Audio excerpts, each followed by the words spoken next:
안녕하세요. 도박 사범 두 번째 시간인데요. 우리가 도박 관련해서 여러 가지가 있지만 현재 법률은 어떻게 도박에 대해서 규정하고 있는지 되게 궁금한 부분이 있을 거라고 봅니다. 합법적인 도박을 이 합법적이라는 것은 법률에서 허용하고 있는 거겠죠. 매우 다양하게 지금 나타나고 있는데요. 아래 표를 한번 정리해 봤어요. 합법적인 도박의 유형과 그것을 허용하는 개별 법률이 무엇인지 이렇게 정리 한번 해봤는데요. 경마 같은 경우에는 합법적인 도박으로 됐을 경우 해당 법률은 한국 마사회법에 이렇게 법률에 규정되어 있습니다. 그래서 법에서 규정하고 있기 때문에 합법적인 마사회에서 일하는 것은 어, 위법은 아니죠. 그래서 한때 이 마사회 근무자가 꿈의 직장, 신의 직장 이런 말이 있었죠. 월급도 되게 세고 거의 연봉이 한 1억 정도 된다고 보고 있죠. 체육진흥 투표권, 체육진흥 투표권에는 국민체육진흥법에 어, 규정되어 있고요. 법률의 규정입니다. 제가 혹시나 제가 이 얘기를 하면서 오해하지 말기 바랍니다. 왜냐하면 우리 합법적인 거는 법률에서 규정되어 있기 때문에 어, 합법적인 겁니다. 그래서 어, 여기 법률에 규정되어 있는 거는 어떤 직업이든 존중받아야 되고요. 제가 직업적인 그런 부분에 얘기한 거 아니니까 절대 오해하지 말고 강의 들으면 좋겠습니다. 한국마사회나 국민체육진흥회 다들 직장은 좋은 직장이에요. 그래서 법에서 보장하고 있기 때문에 다음 복권, 복권 및 복권기금법에 복권에 대해서 법률에 규정되어 있고 또 위탁되어 있습니다. 그래서 이 복권을 통한 어, 내용인데 저는 이거를 준비하면서 어떤 마음이냐면 인생 역전이라고 그러잖아요.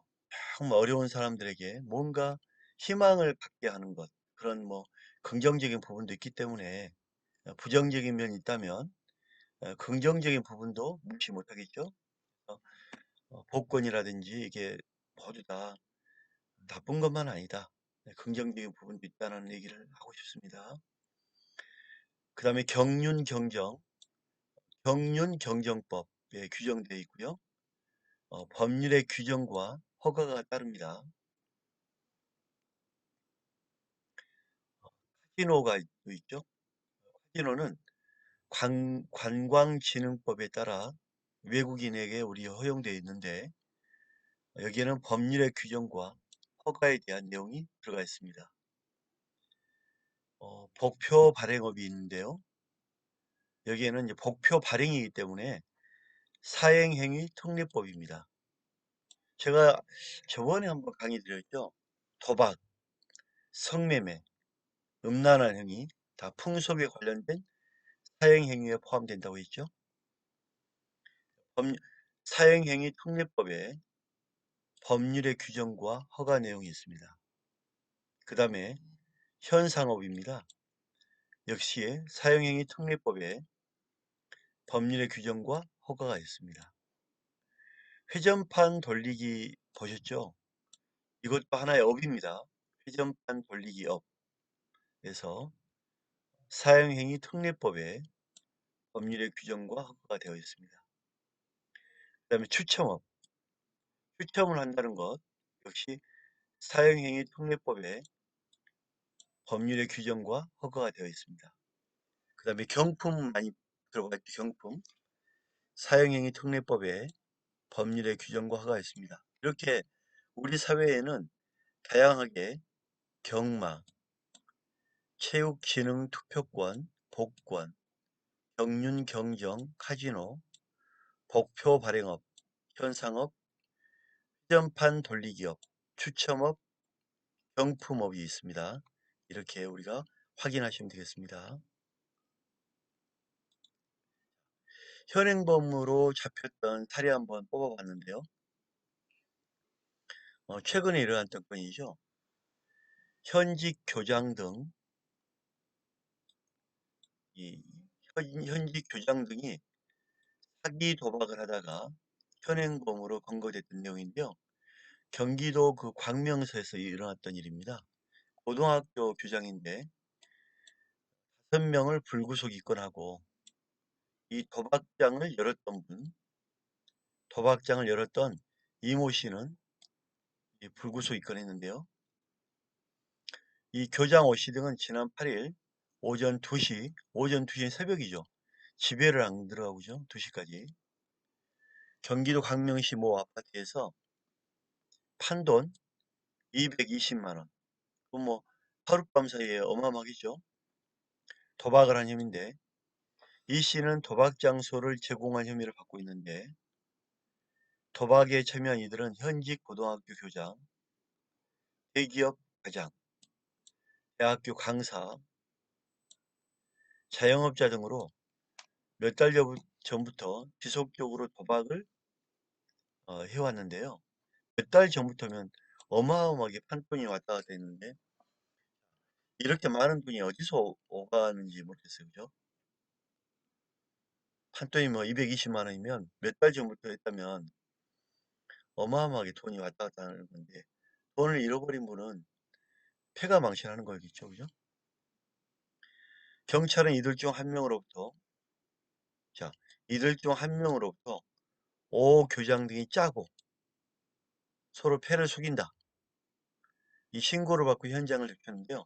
이건 사기 도박이잖아요. 그죠?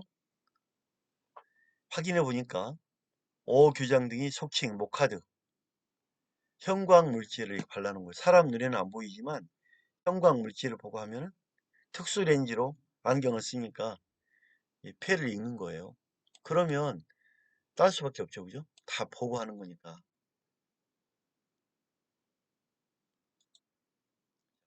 이렇게 사기 도박범들은 치밀합니다. 자, 이렇게 치밀한 도박범들을 어떻게 잡을 거냐?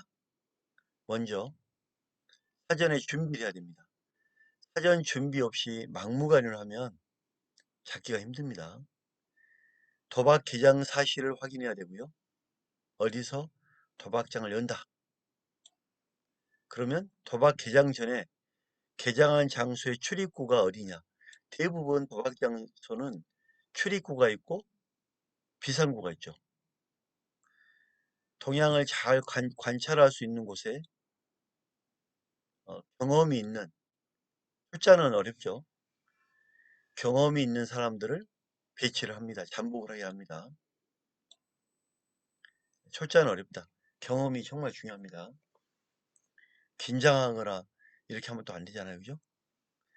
또한 개박 장소, 개장 장소를 파악하고 건물의 구조, 여기에 방의 배치, 방이 몇 군데 있다. 출입구, 사전에 충분히 내사하여 수사요원 전원에게 구체적으로 지시를 해둡니다. 또 하나, 인력 기자재를 확보합니다. 대부분 도박은 심야에 많이 하거든요. 그래서 조명구, 증거품을 담을 수 있는 포대, 이분들을 모시고 올 차량, 피의자를 검거했으면 일단 현행범이니까 현행범 체포해서 데리고 가야 되겠죠. 개인별 압수물 보관을 위한 소봉투. 자, 대부분 여러분들 도박 장소 이렇게 이제 가면 도박을 하는 분들이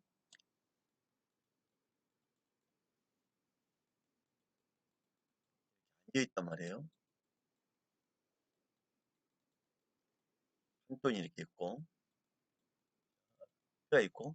자, 이렇게 앉아 있는데, 제일 중요한 게 이 도박 현장에는 경찰관과 함께 합니다. 가면은 이분들에게 먼저 피의 사실을 고지해야 되겠죠. 당신을 현행범으로 도박 현행범에 체포합니다. 변호사를 선임할 수 있고 여기에 대해서 변명하실 수가 있다. 예. 미란다 원칙을 고지하고 그 자리에서 움직이지 못하게 해야 되겠죠. 그 자리에서 움직이지 말고 가만히 계시기 바랍니다.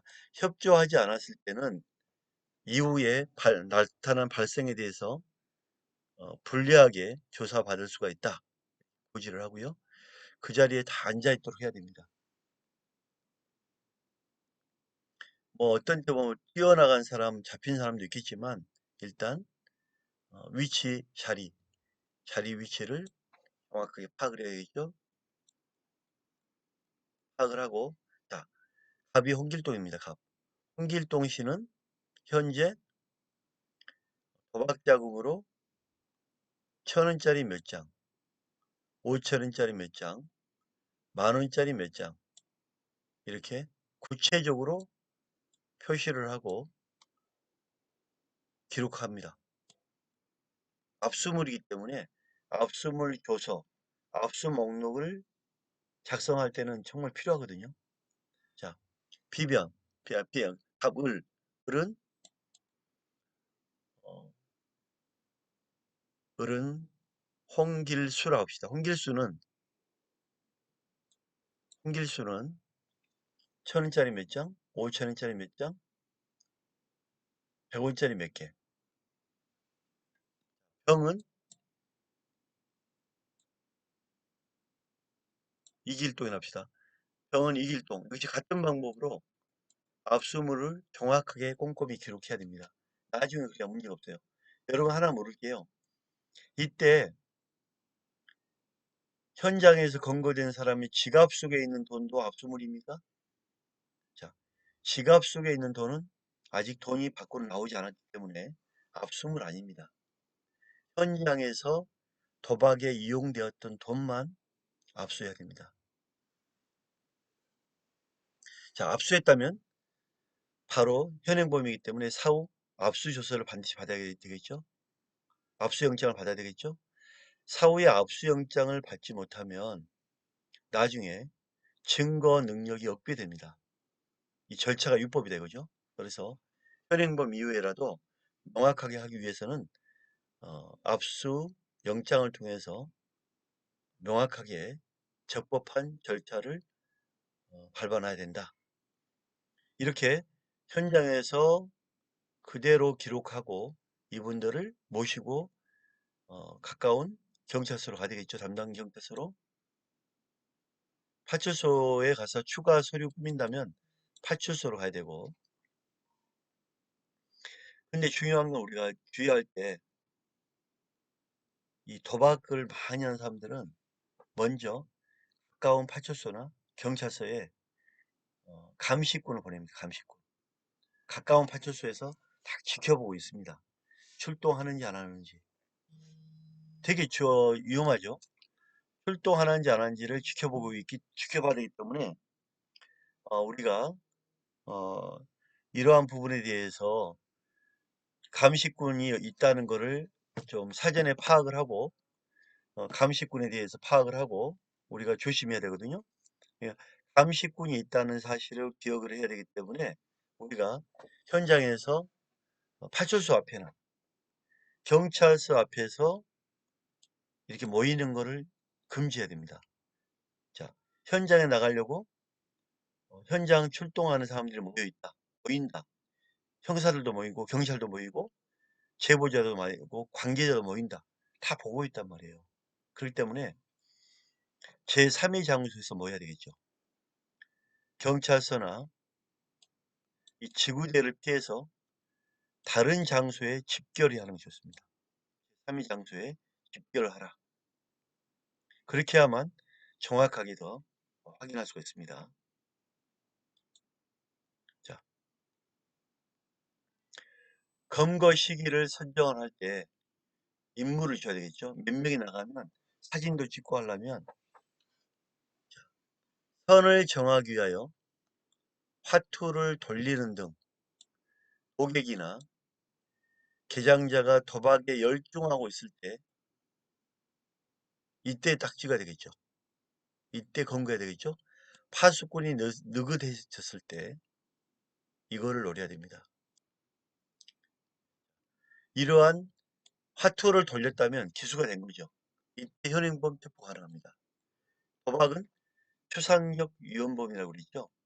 패를 돌리는 순간 허용이 됩니다. 도박 현장의 증거품은 도박 사범을 명확하게 증명하기 때문에 사진 촬영을 반드시 해야 됩니다. 사진 촬영을 할 때 있는 그대로 앉아있는 거, 패, 손에 쥐고 있는 거 다 찍는 거예요. 그대로 압수해야 됩니다. 자, 도금. 도박에 사용됐던 돈은 반드시 압수하여야 하나 이 도박에 제공되지 않는 돈, 즉 주머니에 있는 돈이나 방금 말한 지갑에 있는 돈, 또 따로 보관되어 있는 돈, 봉투에 담아 따로 보관되어 있는 돈은 현재 도금으로 사용되지 않았기 때문에 압수한다 안 한다? 안 합니다. 그래서 따로 별도로 보관되어 있는 돈은 압수 물품이 아니다. 이렇게 기억해야 됩니다. 무조건 이렇게 압수해버리면 큰일 납니다. 도박 현장에 나와 있지 않는 돈은 도박 자금으로 압수하면 안 된다. 자, 검거할 때 개장, 도박 장소를 개장했던 사람, 또 여기 관계된 사람이죠. 문지기, 문지기도 잡아야 됩니다. 파수꾼도 한 통이기 때문에 잡아야 됩니다. 현장에 도박만 하는 게 잡는 게 아닙니다. 대부분 우리가 이거를 잘 모르고 가거든요. 대부분 이걸 모르고 가요. 문지기, 파수꾼 그냥 냅두고 가는데 그러면 안 되겠죠. 문지기, 파수꾼 다 처벌됩니다. 그래서 우리가 도박죄로 처벌할 때 흔히 이분들을 처벌 안 하는 경우가 되게 많아요. 문지기, 파수꾼. 근데 엄밀히 따지면 문지기, 파수꾼이 더 나쁜 놈들이에요. 그래서 문지기, 파수꾼을 반드시 검거해야 된다. 그 다음에 개장, 알선자, 도박 장소를 하라고 알선하는 사람. 자, 이것도 우리가 놓치기 쉽죠. 그러나 알선자도 반드시 검거 처벌해야 된다. 도박 손님, 도객들 처벌해야 되고 알선자나 도객도 반드시 처벌해야 된다.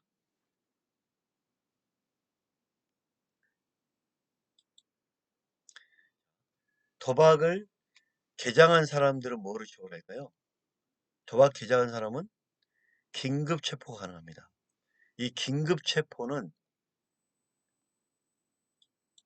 3년 이하의 징역, 이 3년 이에 들어가면 긴급 체포 대상이 됩니다. 또는 2천만 원 이하의 벌금, 벌금은 형사벌이죠. 그래서 3년 이하의 징역이나 2천만 원 이하의 벌금은 도박 개장죄로 현행범 체포 가능하다. 따라서 영리의 목적으로 도박을 개장함으로써 성립하는 범죄입니다. 성질상 도박 개장죄는 도박 행위를 교사하거나 준비시키는 예비 행위에 불과하나 독립된 범죄로 하여 도박죄보다 가중처벌합니다. 그래서 도박 개장죄는 도박을 개장하는 때 처벌하는 거고 어떻게 보면 도박 개장을 열어놓고 교사하고 준비도 시키고 어떻게 도박을 하게끔 만들어 놓은 거잖아요. 사람 유혹하는 거고 그죠? 그렇기 때문에 도박 개장죄는 도박죄가 뭐 이 정도라고 그러면 이 도박죄가 생기게끔 만든 도박 개장죄 유혹하고 끌어들이고 알선하고 장소 만들고 판을 벌이게끔 만들어 놓은 거예요.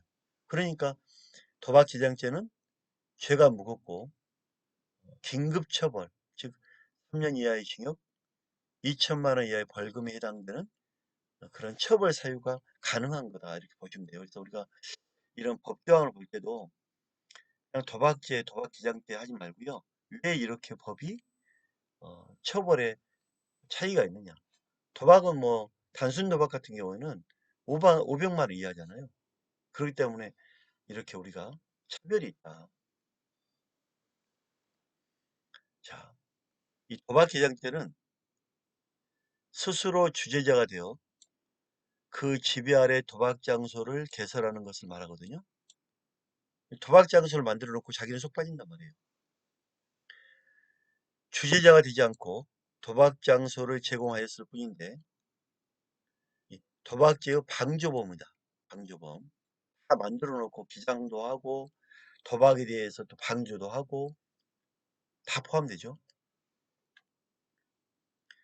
영리의 목적으로 도박을 기장하면 기수가 되고 현실로 도박이 행해짐을 유하지는 않습니다.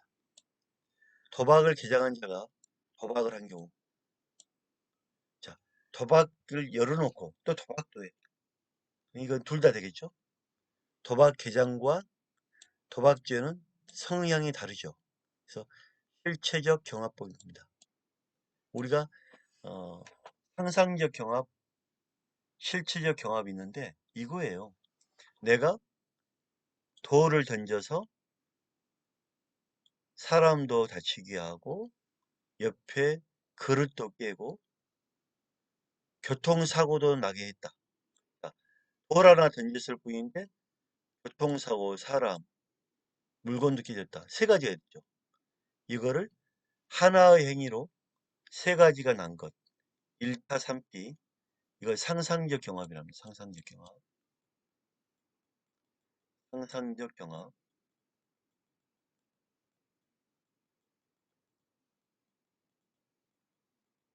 하지만 내가 도박 계장을 열었어요. 또 도박을 해요. 행위가 각각 다르죠. 이거를 실체적 경합이랍니다.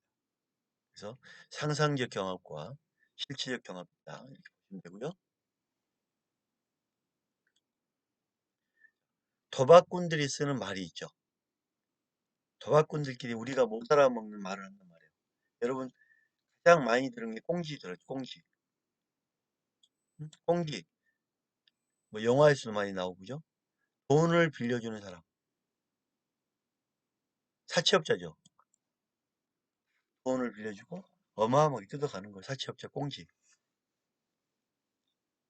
사채업자들이 꽁지를 많이 한다. 그 다음에 문방. 자, 문을 방문한다. 도박장을 물색하고 장소를 알아보는 거. 문방. 다 문에 방문해서 어디가 도박 장소가 좋은지 알아보는 거. 문방. 그 다음에 상치기. 상치기 뭐냐면 이쪽 상에 갔다가 판돈을 걷어서 나눠주고 이쪽 상에 갔다가 판돈을 걷어서 나눠주고 이쪽 갔다가 판돈을 걷어 나눠주고 이거를 상치기랍니다. 상을 튄다. 치고 다닌다. 즉 찍새. 찍새는 손님이거든요. 손님 사이를 오가면서 판돈을 나눠주는 것. 상치기랍니다. 상치기. 상치기. 자, 그 다음에 창고. 창고란 거는 하우스죠. 그죠? 하우스. 자, 창고 하우스는 도박을 창고를 빌려주거나 집을 빌려준다. 도박을 기장한 사람이죠. 하우스. 이 말뜻만 하면 되겠죠? 하우스나 창고. 도박 기장자다. 도박을 연 사람이다. 도박 기장한 사람이기 때문에 도박의 운영에 필요한 딜러, 총책, 바카스, 상튀기, 문방, 모집체, 꽁지 등을 모집해서 다 도박을 열 때는 그냥 연 게 아닙니다. 도박 열 때는 그냥 연 게 아니다. 총책, 바카스, 상치기, 문방, 모집책, 꽁지 다 이렇게 모집해 놓고 연다. 장소 제공비를 받아 하부 운영자들에게 이제 일당을 줘야겠죠. 사람을 썼으니까 일당을 나눠준 거. 하우스장, 창고장이랍니다. 자, 그 다음에 하우스장이 있고 마지막으로 총책. 총책은 뭐냐면 줄도박에서 선을 잡는 사람입니다. 줄도박에서 선을 잡는다. 도박 자금을 많이 가지고 있고 딜러로부터 패를 받아서 놋돈을 놓는 게임의 오너격이다. 게임의 오너격. 놋돈을 놓는 게임의 오너다. 오너. 이게 총책이름 총책. 그래서 우리가 언어, 창고장, 총책, 상치기, 문방, 공지 이거를 꼭 기억하시기 바랍니다. 도박에 대해서 수업 마치겠습니다. 감사합니다.